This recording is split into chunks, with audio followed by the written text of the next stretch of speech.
Welcome to YMP Software. For first-time users, we'll go through the theme and navigation settings first.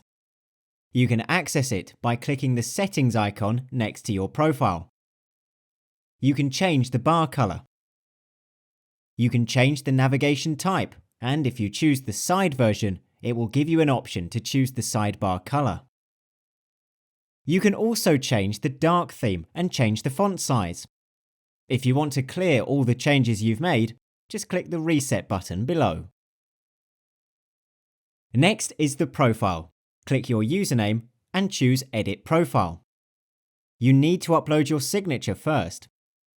Click Upload Signature, then the Create Signature button. Write your signature in the white space. Click Submit to complete.